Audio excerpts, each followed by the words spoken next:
Today, we are discussing our third player in the 2022-2023 Dallas Stars season evaluation series.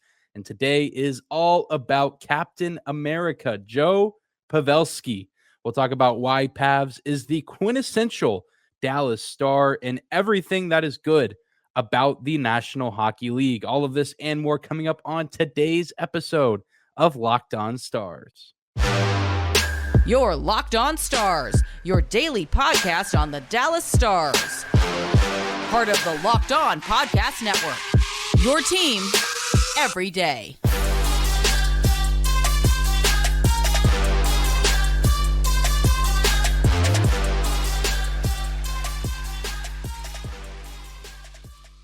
Howdy, Stars fans. Welcome back to the Locked On Stars podcast, the only daily podcast covering the Dallas Stars.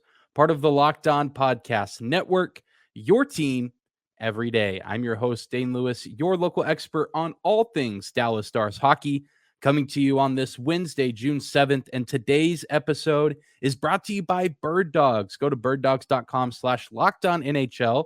And when you enter promo code LockedOnNHL, they'll throw in a free custom Bird Dogs Yeti style tumbler with every order. And whether this is your first time here or you are a recurring listener, thank you for stopping by and making Locked On Stars your first listen every single day. Be sure to subscribe to the show on YouTube.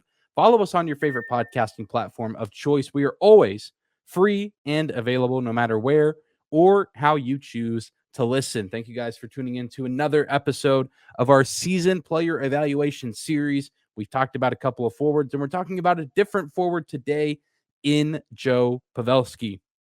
And really, everything that could be said or represented about Joe Pavelski and what he did this season, I think is displayed pretty well in the poll that I put out on Twitter, asking Stars fans how they would grade Joe Pavelski's season. I've done this for every player up to this point, and will continue to do so throughout this series. And it's pretty resounding, an A for Joe Pavelski. That's where I would put his season.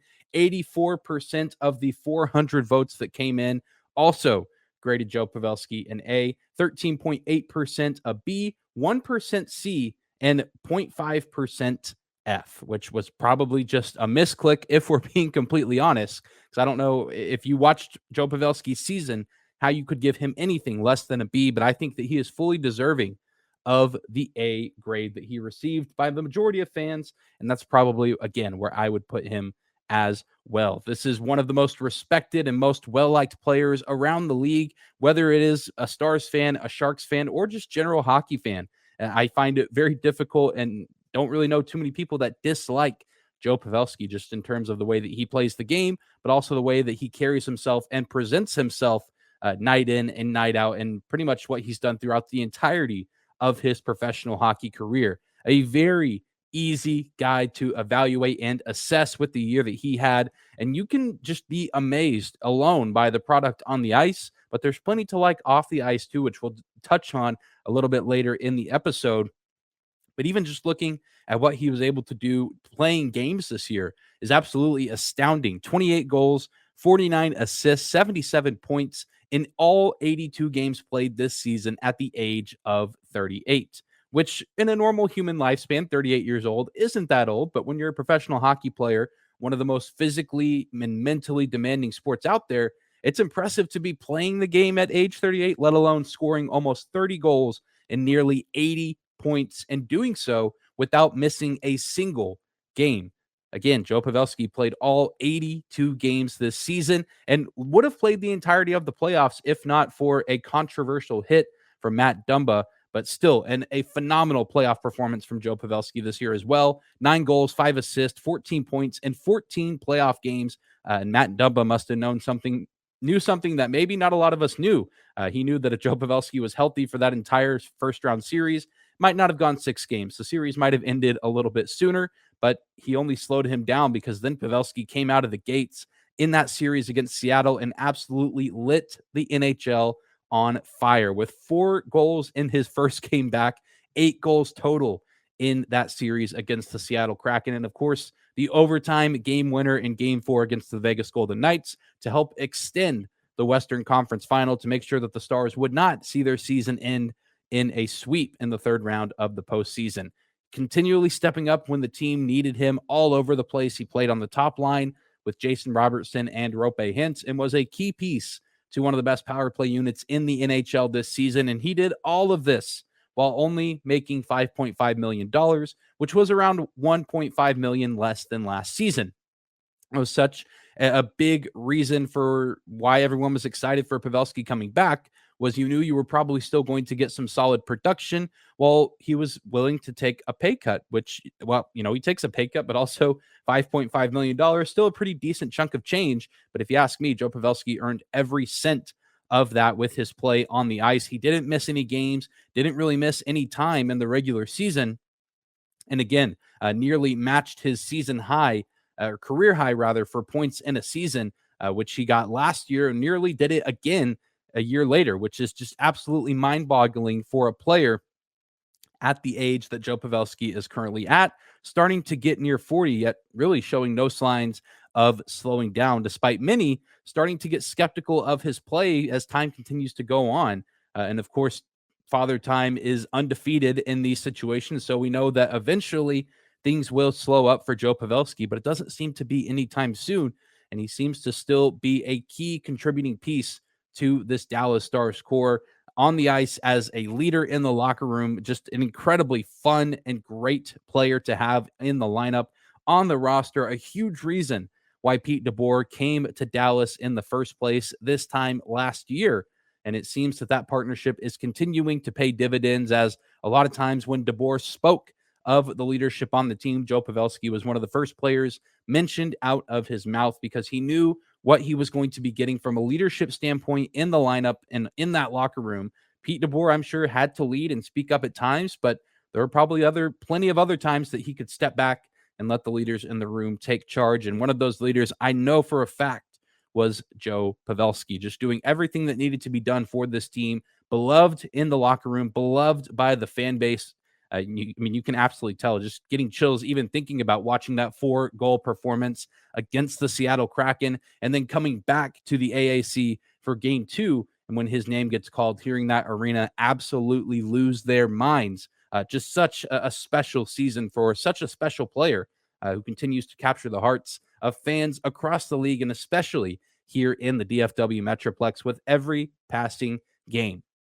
And we will dive into the expectations for him this season coming up a little bit later in the show. That's really the most exciting part, is we know that this isn't goodbye. We are getting at least one more season of Captain America in Dallas, but we'll touch on that a little bit later in the show and describe what the expectations should be for Joe Pavelski coming up in the year 2023-2024.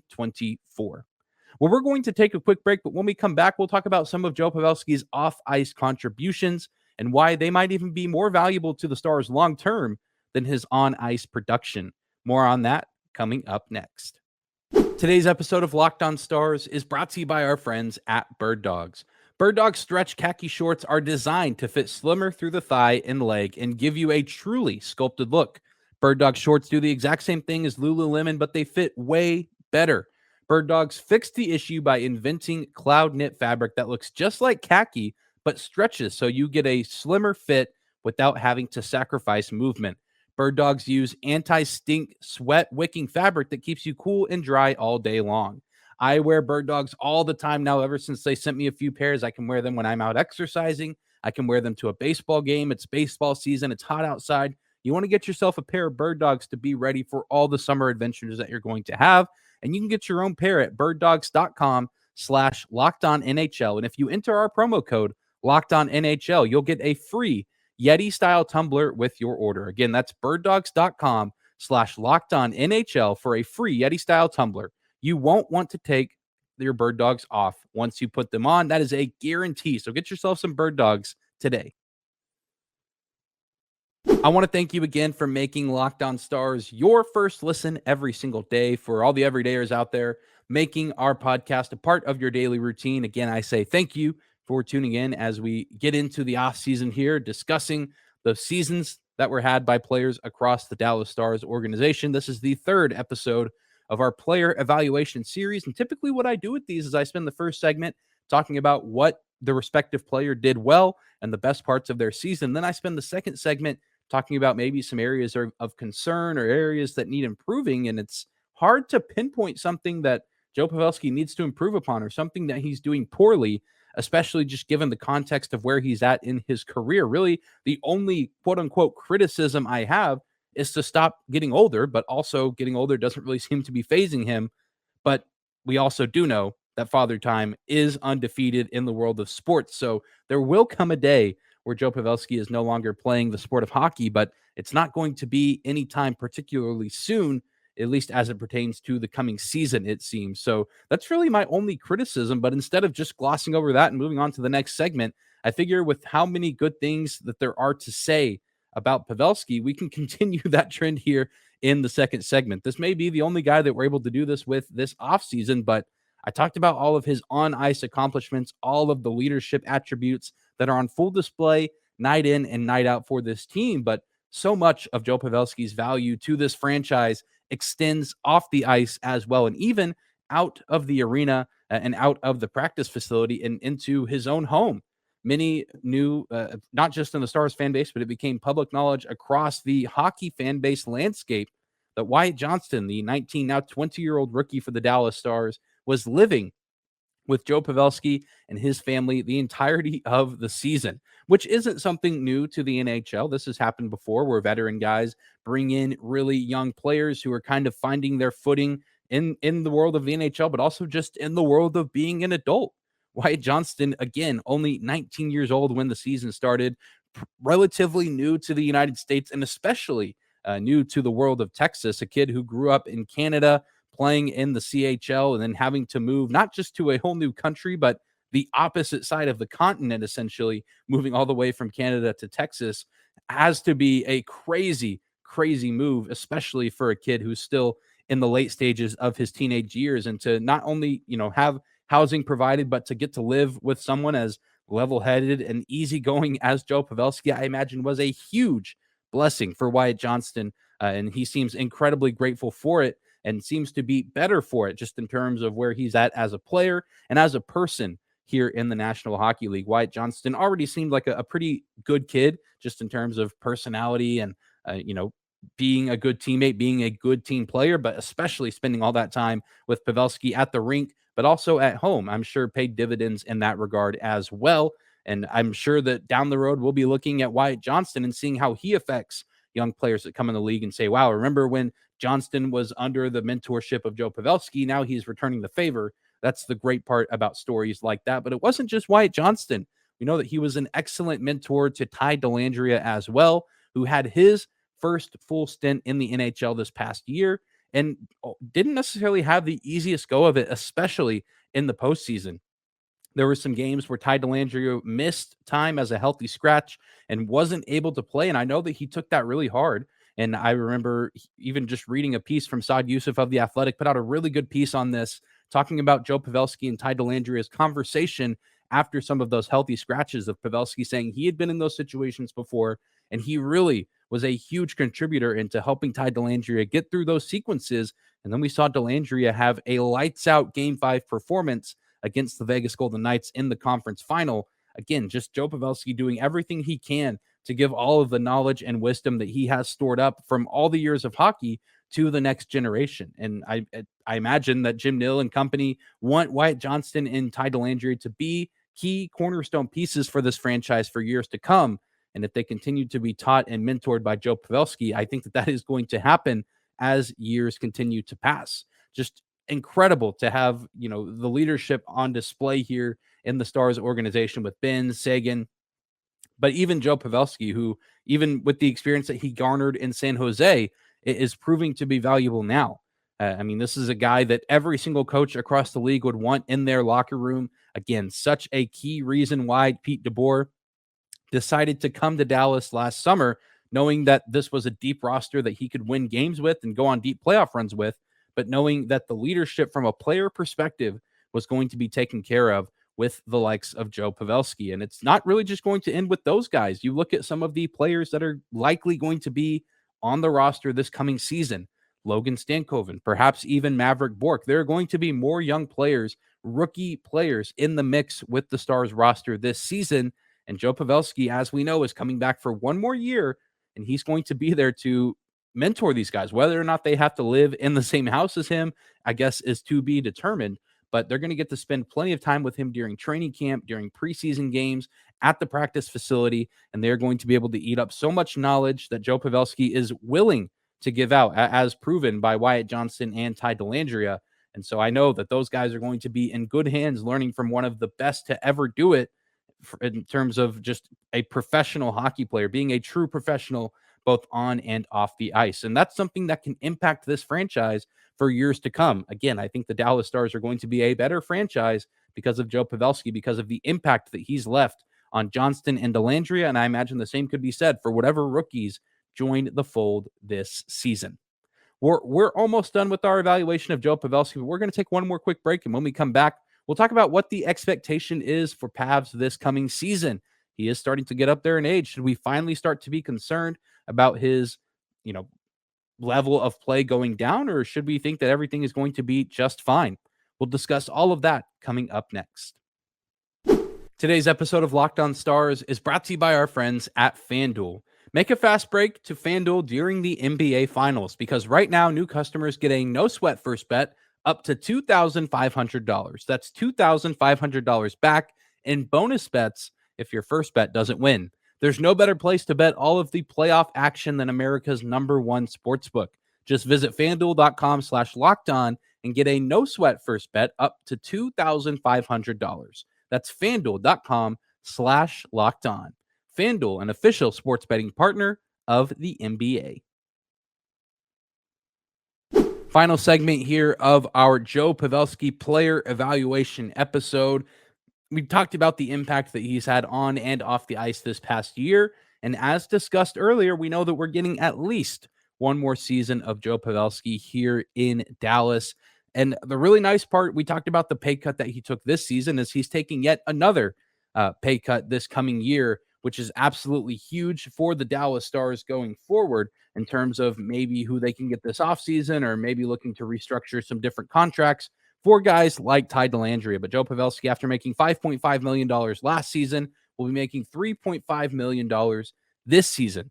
And so I think with that comes a few nice pieces of what we can expect from number 16 this season. One, he's making less money. So if the outlook or output of production rather is the same as it was this past year, I think that is an absolute steal. But again, with the age and Joe Pavelski just continuing to gain wear and tear, it seems, in his career, I feel like maybe the realistic expectation of a 50-point season for that price, I feel like that's an excellent expectation for Joe Pavelski. But I expect him to continue to be a key piece to this Dallas Stars roster, not looking to be a passenger on this team. We know how badly he wants to win that Stanley Cup. That's eluded him for the entirety of his career. He's been oh so close before. He got pretty close this year, and you could see the disappointment, but also the optimism in his voice and in what he said, knowing that he gets to come back for at least one more season with a pretty similar core intact, with a few players added here and there. So I don't know if we're going to see another 70-point season from Joe Pavelski, but if his production is somewhere in the 50 to 60-point range, I think you have to be pretty pleased if you are a Dallas Stars fan. And even if it's not quite to there, I think that still, if he's getting, around 20 goals or around 30, 40 assists, I think you can be pretty pleased. But I expect the production to still be there, because Joe Pavelski has shown time and time again throughout the entirety of his career, even as he continues to age, as he continues to get older, he does the right thing, and he takes care of himself in the offseason. He takes care of his body, and he just continues to go out and work. He doesn't necessarily overwork himself in practice, but he's always one of the first guys out there on the ice, always looking for ways to improve his game, working on those tip-in shots. He's one of the best in the league in front of the crease and in front of the net, making life difficult for goalies as they have to try to guess where a puck is going to go after a Joe Pavelski redirect. And it's reasons like that that make me optimistic that he is going to be a key contributor this coming season. Not just a guy who's on the team hoping to get his name on the Stanley Cup because his teammates go out and earn it for him. He is going to be right there in the mix, earning it alongside the other guys on the team. I see no reason why you break up the best line in hockey. You keep him alongside Rope Hintz and Jason Robertson, and I think that trio is still has plenty of damage left to do in the NHL. The nice part about that line is Joe Pavelski doesn't have to be the guy there. he can be a little bit more of a facilitator, a little bit more of a setup man, a passer, and let the two younger guys in Robertson and Hintz do a little bit more of the work. He doesn't have to carry as much of the burden, which at this point in his career is a pretty good thing, but he can still use his IQ and his hockey smarts in order to set up his teammates and put them in advantageous situations for the Stars going forward. You know that the coaching staff and the locker room and the entire fan base is excited to get Joe Pavelski back for at least one more season for not a ton of money. Seems like a win all around for both him, his family, and the Stars organization. But that's going to do it for today's episode of Locked On Stars. Let me know if you're watching on YouTube in the comment section down below what your expectations are for Joe Pavelski this coming season. And do you think that he and the Stars are finally able to win that elusive Stanley Cup that many guys on the roster have yet to win in their careers? And while you're down there, if you're on YouTube, be sure to hit that subscribe button. We're getting pretty close to reaching 2,000 subscribers, which is a pretty cool milestone and would be pretty cool to reach by the start of next season. You can also follow the podcast on your favorite platform of choice, Spotify, Apple. We're on Amazon Music as well. And we're also on Sirius XM. Just be sure to search Locked On Stars wherever you get your podcast at. You can also find us on YouTube. Just search Locked On Stars on Instagram, Twitter, and you can follow my personal account on Twitter at Dane_Lewis. But that is going to do it for today's episode. I hope you guys have a great Wednesday, and we'll see you right back here tomorrow.